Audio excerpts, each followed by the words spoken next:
Great rest of your day. We are going to go to now our next session, which is all on hot water distribution. We know that we've been talking a lot about how to make water more efficiently, but how to distribute it is just as important.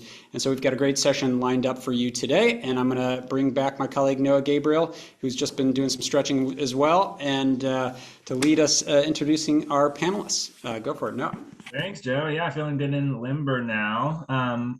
Scott, you know if Becky's on the call, do you mind shooting her a text? I will give her a try, definitely. I know she was actually staying up there in San Jose just to do this meeting. I believe out of her hotel room, to be honest.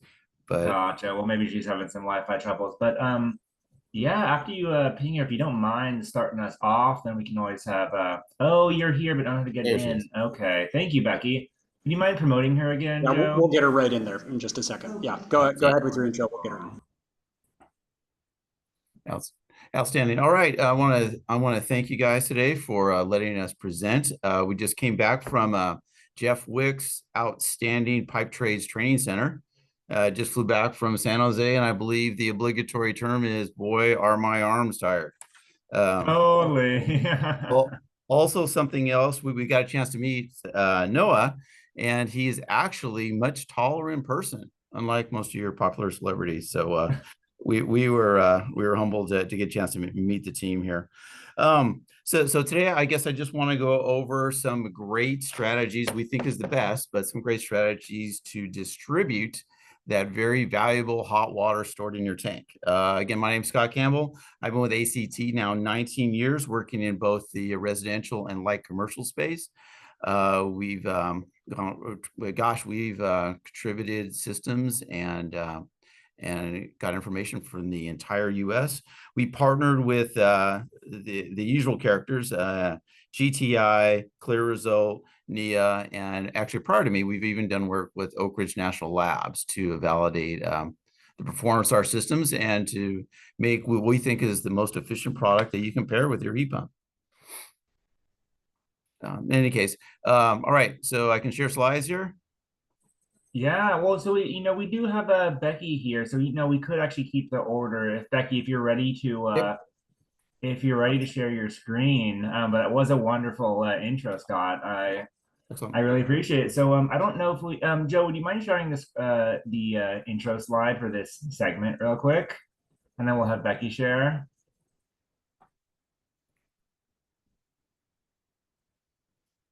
Sorry, say that again, Noah. Oh yeah, I'm just asking if you could share the intro slide for this segment. I don't think we brought it up yet.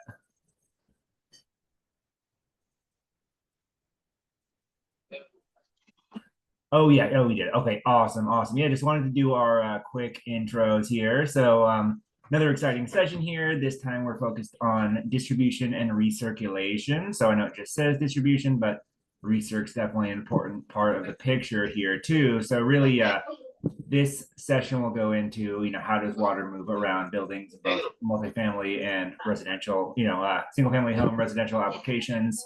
How do you get instant warm water at the tap? And we'll kind of go into how that could save a lot of water as well as energy, and then some solutions of how to use recirculation in tandem with heat pump water heaters, because unlike some other situations, unlike with some other types of water heaters, heat pump water heaters can pose a bit of trickiness with recirculation systems. So with that, I'm happy to introduce Evan, Scott, Alex, and Becky, who are all experts on this topic. We're going to have Becky go first, we're going to have Becky go first here. Scott will go after, then we'll be followed by Evan and Alex. So Becky, if you want to dive into it, then go for it. Okay, so everybody can hear me, I'm assuming. Apologize, I'm at the shoe shine stand at the airport, so if there's a little bit of noise behind me, please forgive me. I'm trying to figure out how to share my screen. All good. So this should be Joe, I'm getting there. I'm getting there.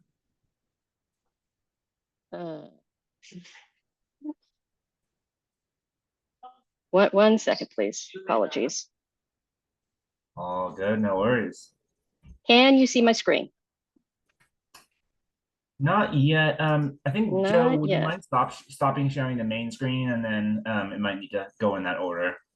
Sorry about that. It's done. Sorry. All right, it's loading up. Thanks so much, Becky. Appreciate it. Yeah, sure, no worries. Can you see it now?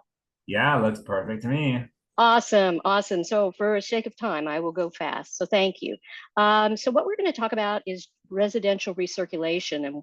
And one of the things that we wanted to share, I mean, as a manufacturer of recirculating pumps around the world, in the US, it's a real concern for us because basically only 7% of the homes in the United States actually have hot water recirculation. Most people just wait. And if you look at that on a national average, it's about 7%. And codes, adoptions, things like that are really key to making this happen. Plus the fact that there is a lot of homeowners that don't know that there is a solution for them. And they just, you know, if they're used to waiting for water. But one of the things that I wanted to stress here, and everybody is concerned about the loads that we place on our domestic electric grid. And one of the largest demands at our public utilities is the creation of clean, potable water.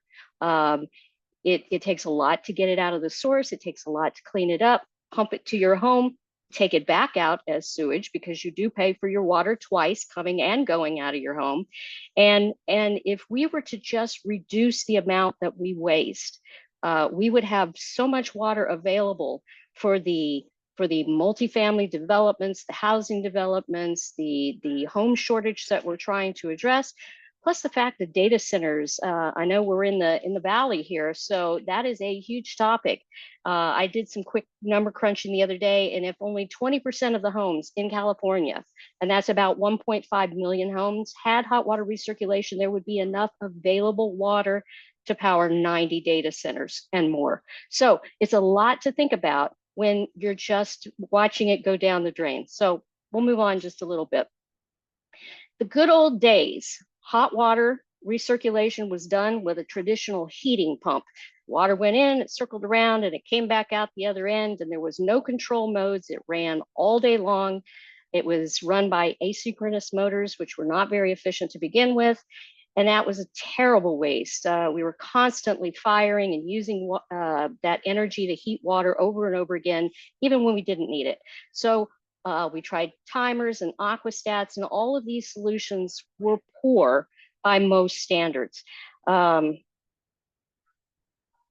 basics was the systems evolved, our technology evolved, but pumps didn't.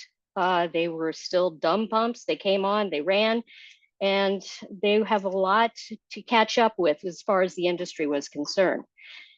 Well, the Department of Energy is going to change that. If you haven't seen this yet, May 20th, 2028, the Department of Energy is going to limit manufacturers like myself from introducing into commerce any motor efficiency that doesn't meet their minimum standards. And then basically that means just about every pump that you've seen is going to change.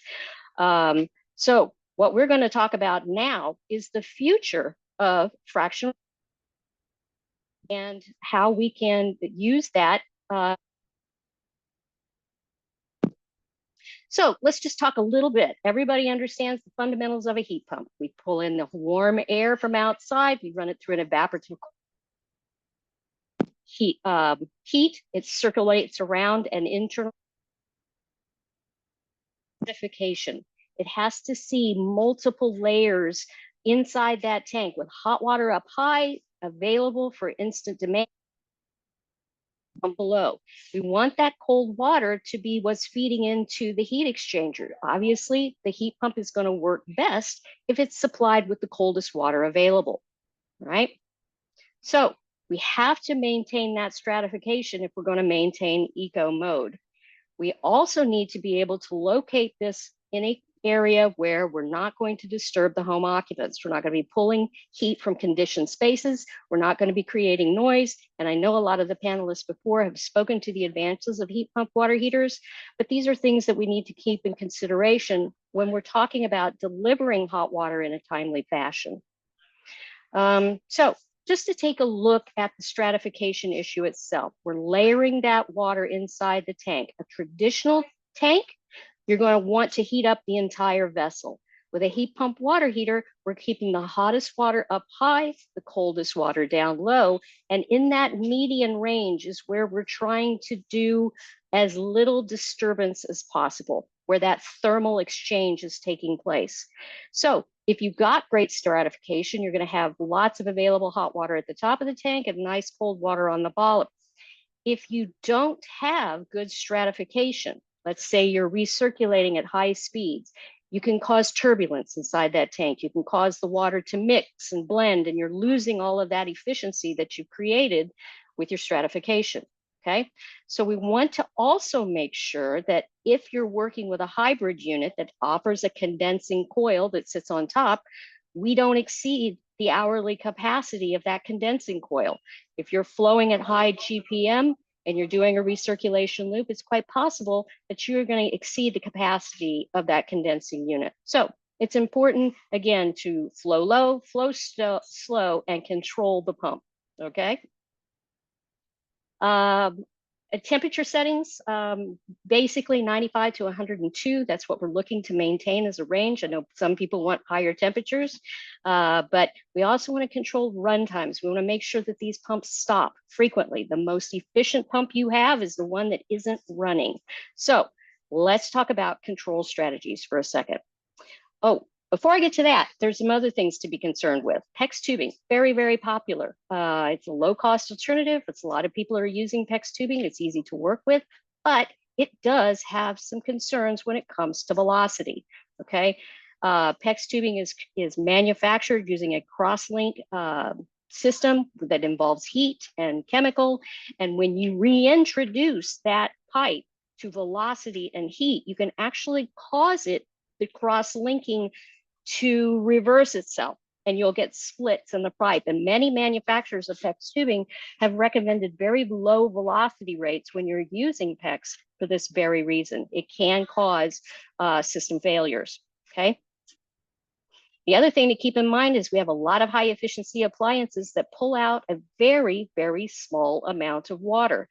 I saw an infomercial not that long ago that said, don't pre-rinse your dishes. Let your high efficiency washing machine do the job for you. The problem is if you don't recirculate your line, you probably don't have hot water at your dishwasher for that first cycle. So making sure that your waters are lined and are warmed up and ready before activation ensures that you get the best performance out of that equipment. All right, so let me just talk a little bit about demand, and I'm going to give a nod to my next speaker because their company has been one of the most revolutionary products out there. Push button demand has been the standard for many years. Title 24 and their conservation attempts, and basically what they're doing is using interface to make a dumb pump do a very smart thing, which is controlling its run times, controlling its activations, and being available only when a homeowner needs it, okay? So when we're talking about that, having that electronic communication is exactly what the Department of Energy is allowing us to do now with new pump technology. We've taken the stator, we've energized it with permanent magnet in the rotor, and so we've cut that electrical consumption to begin with, and now we can use the electronic modules within the pumps to reduce the speed of rotation. And if nobody's familiar, I'm sure we have a very educated group here, but if you were to reduce speed by 20%, that's basically a 20% reduction in flow, but it reduces your energy consumption by the cube. So a 20% reduction in speed is closer to a 50% reduction in energy. So it's very, very important. We're super excited at Grundfos to be able to go with these new ECM pumps, meet those mandates, and change the way people circulate hot water. So that being said, do the best you can until you know better. And then when you know better, do better, okay? This is the new pump that's available from Grundfos. We are not the only manufacturer or producing ECM products.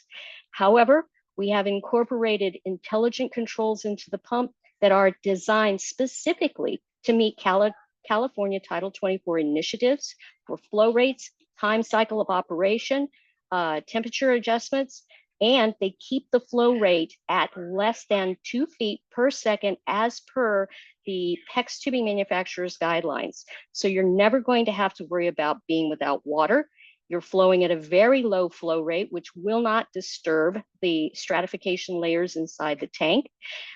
You have the ability to, as an installer, commission the pump and keep the homeowner from changing any of those parameters, okay? But the homeowner also has an app. This is actually a screenshot from the pump in my home. It's time cycles. We have up to 6 presets a day so that they can turn it on and off just as infrequently as they want to. And as you can see over on the right, I put my pump in vacation schedule because I'm not there. I'm in California, so I'm not recirculating or wasting water. So it's a really good opportunity for your homeowners to take control of their usage. They can see how many hours they've operated, how many kilowatts they're using, and really take control of their energy costs. So we got a lot of noise happening around me now, so I'm going to go ahead and put my phone back on mute. And thank you very much. That was wonderful, Becky. Thanks so much. And really appreciate you being on despite the travel day. And of course, thanks a ton for being in person yesterday too. Scott and Becky were both participants in a great live session, you know, at the installer training in San Jose. So big shout out to them for that, and great to meet you both in person. Thanks again, Becky. And with that, I'll turn it over to Scott. And thank you for the segue.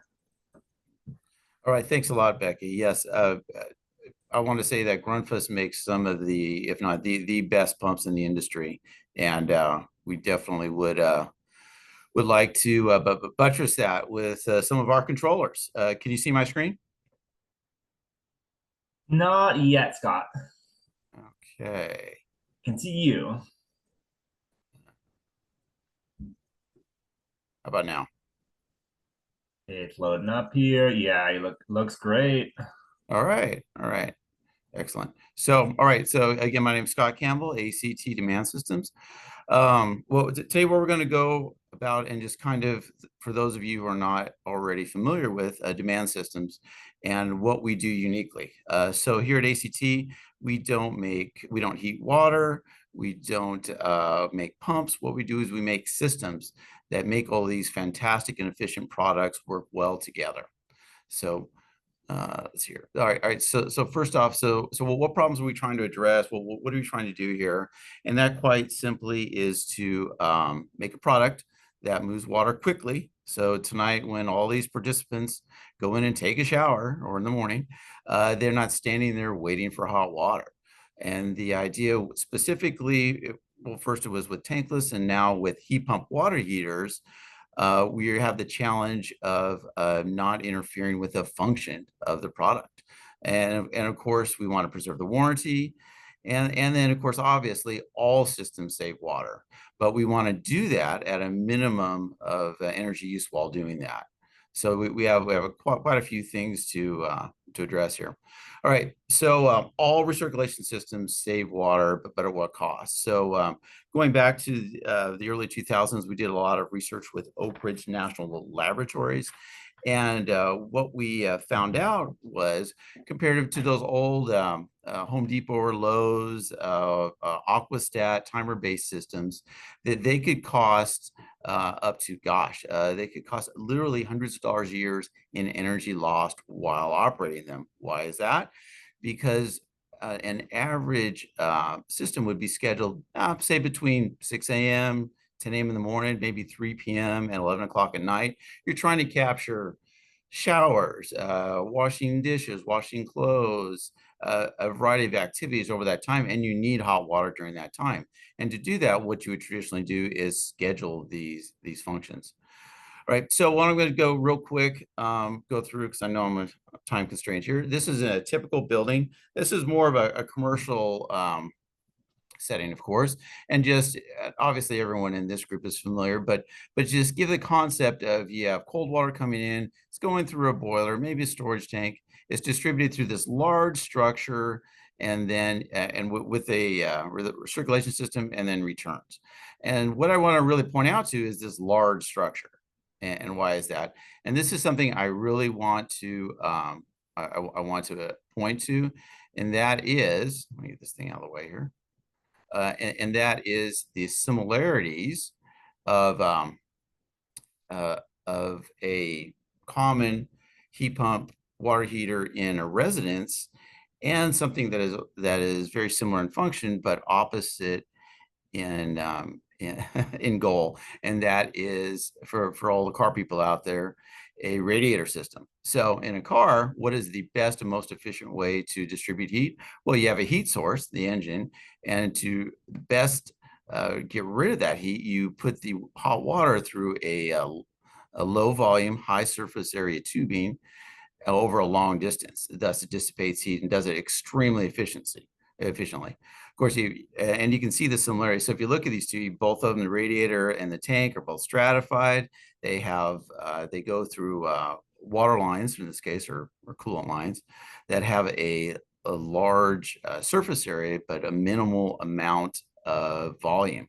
And again, what works well to quickly dissipate heat in a car is what you really don't want to do in your home if you're trying to conserve that heat, especially with a heat pump that you've now spent hours trying to generate that hot water that you want to use.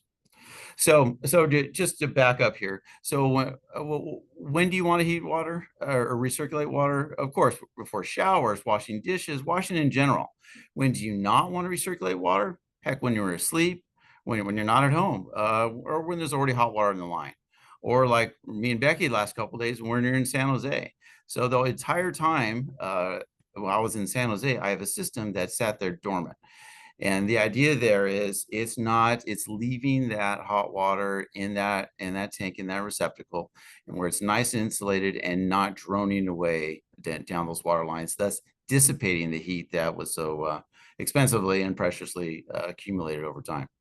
And right, next up today, so what does this mean in the average home? So we're going to go back to the more residential setting. In a common 3-bedroom, 2-bath home with 4 people living in it, you're going to expect, with a demand system, about 35-50 minutes of use when we do third-party testing, and that's only going to occur when the line's not already hot and when you're demanding the hot water. And like I mentioned earlier, in contrast with a home with maybe a timer system or an aquastat system, you're going to run 12, 14, maybe 16 hours a day. So I'm saying all these things, but what does that mean? Well, we partnered up with a variety of agencies, like I mentioned at the beginning of this presentation: TTI, NEA, Oak Ridge, Clear Result, and even large utilities. Of course, we're here on the West Coast.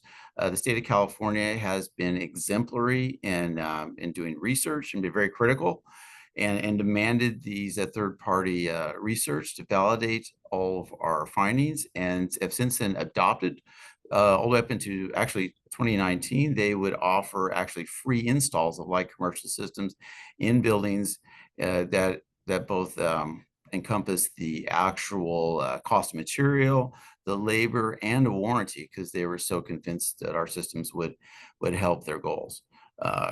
Going on next. All right, so I'm sure I've seen a lot of these.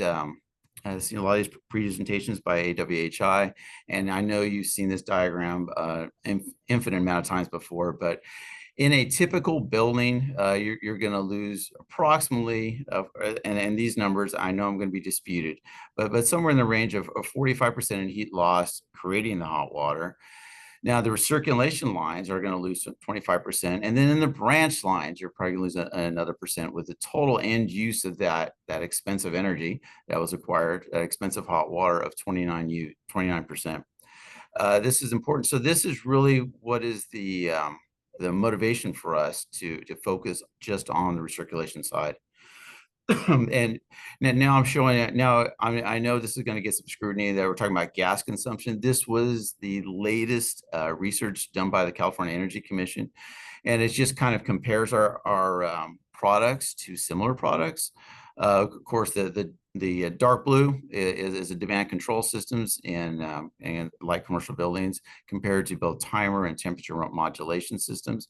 And you can see it's fairly dramatic, the savings that we can offer the end user in this application. But in any case, so going on, and just in general, we also wanted to really bring to the forefront alternative things that we can offer on top of just saving a little energy. When we're not running a pump for hours and hours a day, but 35 to 50 minutes a day, we're going to let that pipe cool down. When you do that, guess what? There's less wear and tear on the water heater and the entire plumbing system. We're not going to interfere with PEX cross-linking. We are not going to create pinhole leaks by keeping that constant flow over hours a day and keeping that pipe red hot. So the entire idea of our system is to just use the pump when it's needed and not actually stress the system. About a 1 minute warning here, just FYI. Yep. All right. I think I'm pretty far through here. All right. So real quick, how do I go through and I do this? Well, we do this real simply through a variety of activation systems. We have, of course, as aforementioned, we have hardwired buttons. We have Decora switches for builders. We have wireless setups that are very common in retrofits that include both hardwired buttons, motion sensors, and a variety of other products. Also new for this year, we have an app as well. So anybody with a smartphone can then use their smartphone to start our systems or manage it and make fine-tune adjustments. Installations, we are universal fit. It does not matter if you have an atmospheric, heat pump, tank, tankless, electric, gas, water heater. We are universal fit. Everybody in this audience can today install one of our systems, and it will tremendously reduce your time waiting for hot water, and of course be the most efficient. Typically our systems cost about outside of California about $1 a year to run our system. Inside California, probably $2 a year total energy use. And just to give you an idea who we're partnered with, all the major builders use our system, and not only on the Western states, but across the US. And we are very proud to have our systems in their buildings to make them the most efficient and comply to all of the standards. And again, with just the last note, we were actually developed in 1992. If you've heard the term demand, that's us. And of course, the controllers are manufactured here in Santa Ana, and the pumps are manufactured in Fresno. So we're very excited to say we're not only an all US company, we're pretty much an all California company. And I thank you for your time. Please visit us, ask us questions, and we would love to help you out in any way we can and really promote the cause. That's all I got. Sweet. Thanks a ton, Scott. That was a great follow-up. Super, super good explanation of the various benefits of keeping your water warm. That was really great. Okay, so next we are going to have Evan go.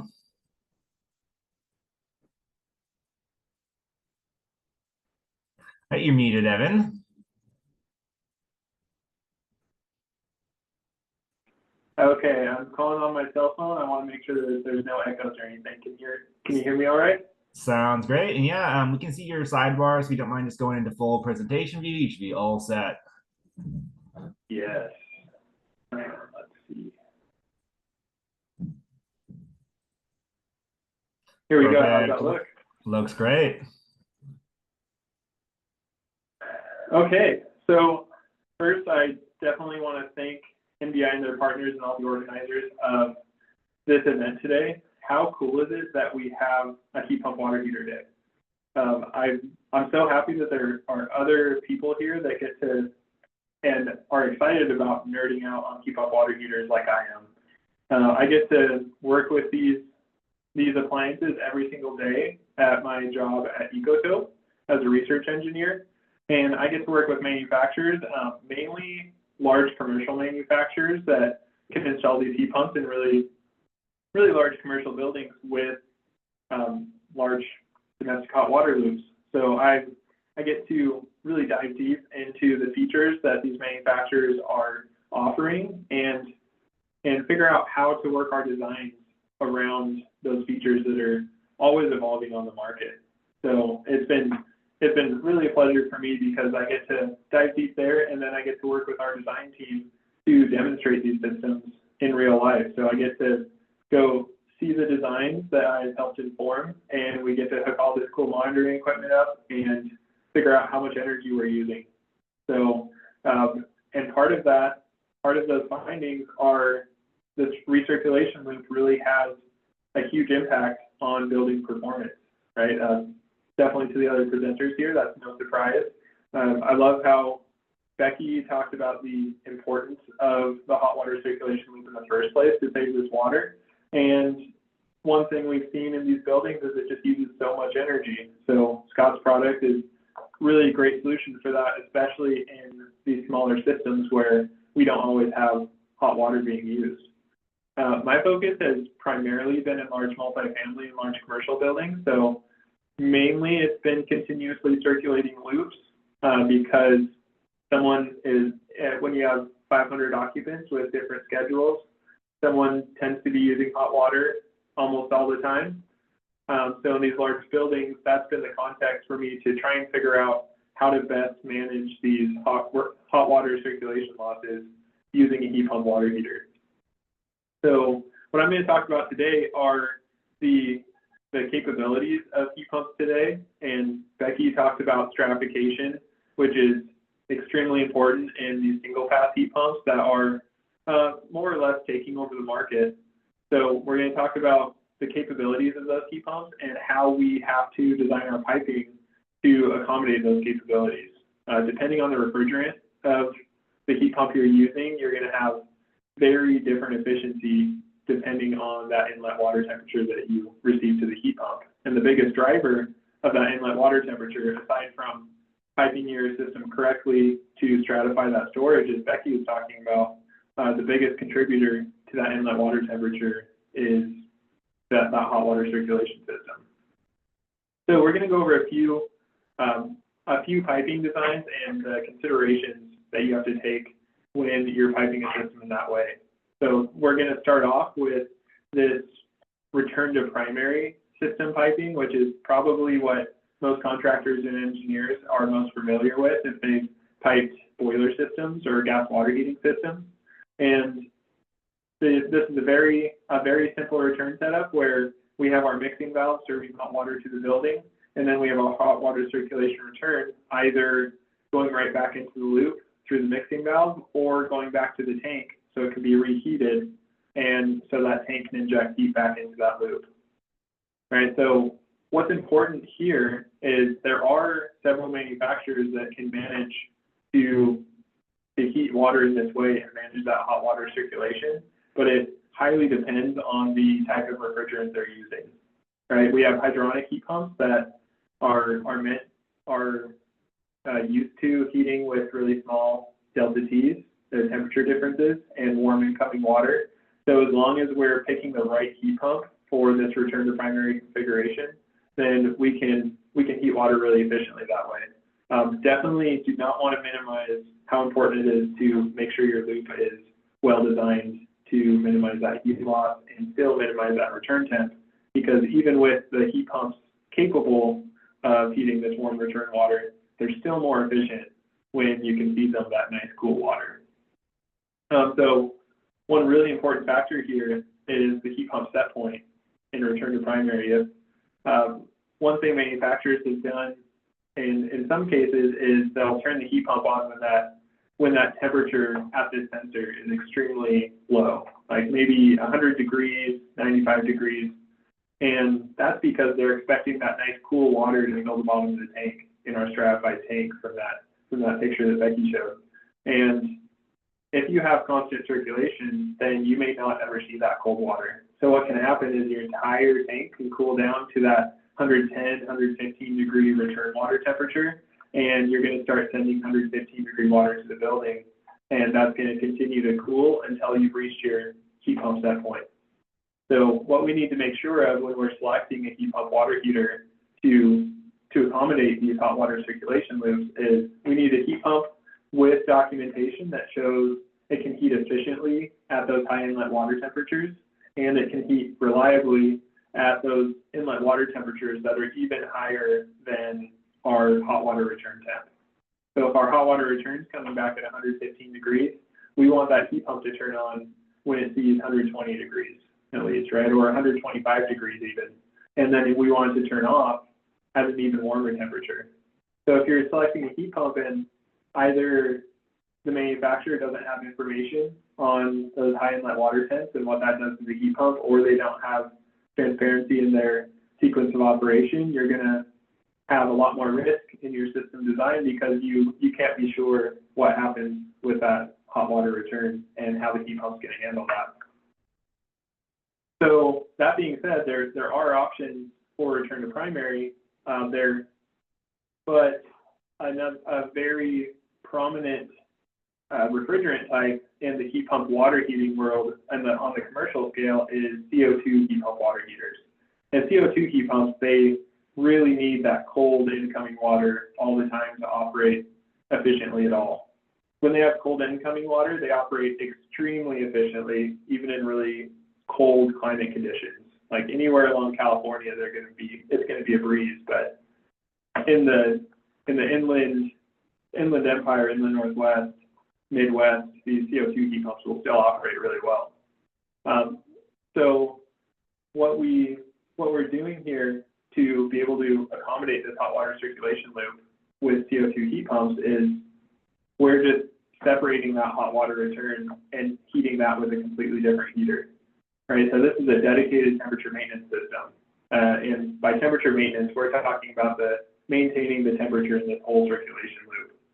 So what we're looking at here is probably the most complex and pricey option, which is breaking out that hot water circulation loop heating and heating that with a dedicated heat pump that has been designed for these high inlet water temps. That way we can have a small heat pump heating the circulation loop and a larger, even more efficient heat pump heating all the city water up to temperature. And so this is a configuration that if you really care about efficiency and not wasting energy and your building has high circulation losses, then you'll want this configuration to actually manage those losses with a dedicated heat pump. And then what you'll see oftentimes CO2 heat pump manufacturers recommend as part of their documentation is the swing tank configuration. So we have our CO2 or equivalent primary heat pump heating all the city water up. We have a dedicated heater for all the circulation. But what's special about this system is whenever hot water is used from the building, that means hot water has to leave this primary system and go to the building. And you can sorry to interrupt, I'm just giving you a minute warning here. Okay, great. Yes, doing great though. I'll speed up. I can talk about this all day. But what's special about this system is we're flowing hot water through the temperature maintenance tank. So we're actually providing heating to that tank when hot water is used. When there's no hot water being used, then we have electric resistance heating. So those overnight periods where a demand surge controller in, say, a commercial setting where we don't have any usage at night would be an amazing solution to pair with this swing tank. And then this balancing valve, I just want to point out, I can't go deep into the explanation, but this balancing valve is extremely important to minimize the amount of return water when hot water is being used. And then finally, we have non-centralized systems, which I think hopefully we'll tee up Alex really well for the next presentation. One solution is just to get rid of the main hot water circulation loop in your large building, right? Just put dedicated heaters near each dwelling unit and serve very close nearby fixtures. And so what I'm picturing here is no recirc at all, but it could also be a demand surge system serving clusters of units. And that's a great way to serve without that main hot water circulation loop. And that's all I have. I'm really excited to answer questions, but I'll pass it off. Perfect. Yeah, and I think since we're running a little behind, we might have to pause on skip Q&A today. We're just going to have Alex go and then right until 2, and then we'll wrap up. But if folks do have questions, you can always follow up with HPWH or with presenters individually. So thanks a ton, Evan. That was awesome, and love hearing about central systems. And yeah, I'll let Alex go ahead and share and finish us off here. Yeah, thanks so much, and thanks for teaming me up, Evan. Good to see you. And thanks to the previous speakers. Let me share my screen here. Okay, so I think I'm so glad that we're talking about distribution systems, because obviously without efficient and effective distribution, we won't get the efficiency and the benefits out of heat pump water heaters.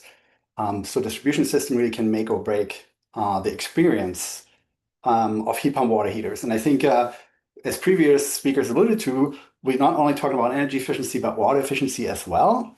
So at that point, we're talking about recirculation, which makes systems even more complex, right? And so my name's Alex Boetzel. I'm with Earth Advantage. And we are actually a subject matter expert and partner at the Building America, DOE's Building America platform. If you're not familiar with Building America, I'm encouraging you to check that out. It's a great resource. And really, our focus has been on installers and contractors, right? So when we talk about, like all day we're talking about the amazing benefits of heat pump water heaters, but we probably, I'm assuming, discussing some of the installation challenges, right, and implementation in the field. And so we were really, our project has been funded by the Building Technology Office, and we really wanted to provide some guidance material for installers to overcome some of these technical hurdles, right? So I think in general, the industry and plumbers, contractors acknowledge the benefit of these of this technology, but it might be hard to implement that, right? We're all seeing the pressure, economic pressure, and lack of workforce, and so we're really where we need to support the industry to make sure we have success stories. So the story to tell is, of course, we're talking energy efficiency and water efficiency, but what we can't forget is the occupant experience, right? So we're really combining amenity with efficiency. And I think it's important to, I'm bringing us back to the single family level, right? To not overstate potential efficiencies with a resource system, but really highlighting, that makes the experience work. And so we're starting, if you start the design process, what's our goal, right? And I think these numbers here, some of those numbers you see, for example, what temperatures we're trying to achieve and at what time, is really built on Gary Klein's work. I think most of you are probably familiar with him. I don't know if he's here, but thanks so much for your help on this and your leadership in this field. But what we're talking about is when we go want hot water, right? What do we want? We want hot water, so we define that as 105 degrees. And when do we want it? As soon as possible. And Gary's research found the 10 seconds is really kind of what's acceptable. So we already talked about the potential for efficiencies, and there's many studies out there. What's interesting is that there's a wide variety on findings on how much we actually save. So that's a little bit of an indicator on that we probably need to do more research on this. And again, I think the focus on distribution systems is going to be interesting, and on these systems, right? Particularly with innovative new technology from Grundfos, how do we optimize this? We are showing here this diagram of the components that we typically see, which again is geared towards contractors who need to understand well, how do I put these systems together? What do I need to change? What's interesting, I see Edward's question here about smaller pipe diameters, as opposed to forego maybe rework, and I think it's important to note that yes, rework is not the only tool in our tool bag to create efficient systems, and ideally we combine them, right? So even if we have a rework loop, we might or branch or twig loops, right? Or twigs from our loop can be small diameter, and this is another frontier where pipe diameters, specifically small pipe diameters, might not be acceptable everywhere. But so yeah, ideally we're using all those to get to the most effective system. So pipe diameters we're talking about here,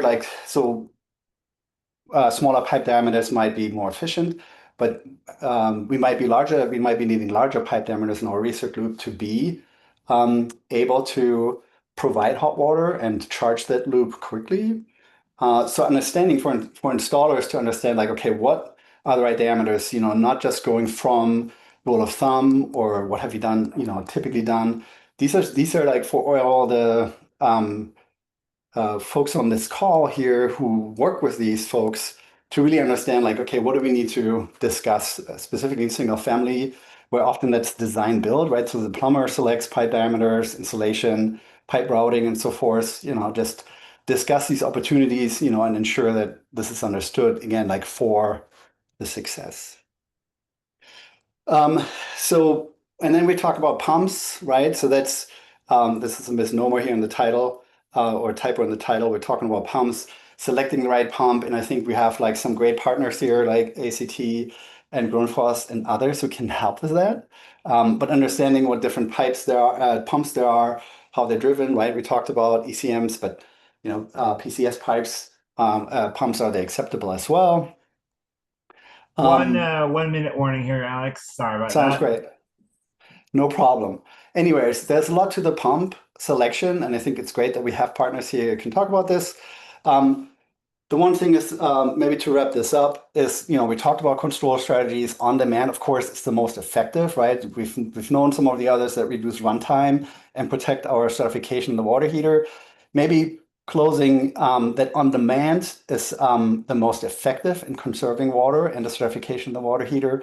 However, we talked about push buttons and even motion sensors, and I think there's still for us to learn and explore how will the occupant experience be optimized, because if you have a push button, it's probably the most on demand, but not everybody understands these systems, right? So occupancy sensors can be an opportunity, but is that where we want to end? And I think some of those systems, like Becky was presenting, smart pumps and so forth, maybe can fill that void.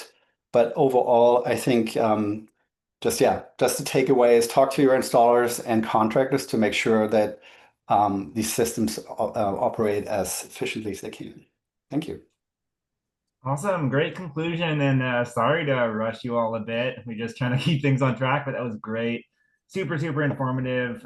Love the bit about the 105-degree showers, right? I think we think about exit temperatures at about 120, but people aren't showering that hot unless you're some people out there are, but that's the minority case. But anyway, thanks again to you, Alex. Thanks, Evan. Thanks, Becky, and thanks, Scott. That was really great. Unfortunately, we won't have time for Q&A. Like I mentioned, we're gonna ship things over to the next session here. But if people do want to follow up and have questions, I think people's contact info has been posted, and if not, you can shoot Joe or I an email and we'll connect you up. Yeah, I encourage folks to put it also any questions in the Q&A and chat, and our presenters can look at them. Yeah, thanks so much. As we mentioned, with 10 sessions and 45 speakers, we are short but sweet today for Heat Pump Water Heater Day, but we do bring you lots of great content and all these speakers throughout the year. But thank you to our presenters for being part of Heat Pump Water Heater Day and sharing their knowledge and expertise with us. Okay, I did want to move us into our next session. We've got two more. There's a quick reminder that we are 1 hour away from closing our Heat Pump Water Heater Day Heat Pump Water Heater raffle. So if you want to get your posting in and still count, you've got 1 hour to do that. 3 p.m. Pacific, we're going to close the books and start putting our people who have posted into an electronic raffle spinner that you'll see in a little bit. 2 more sessions. I did want to say thank you for the last session to the California Energy Design Assistance Program.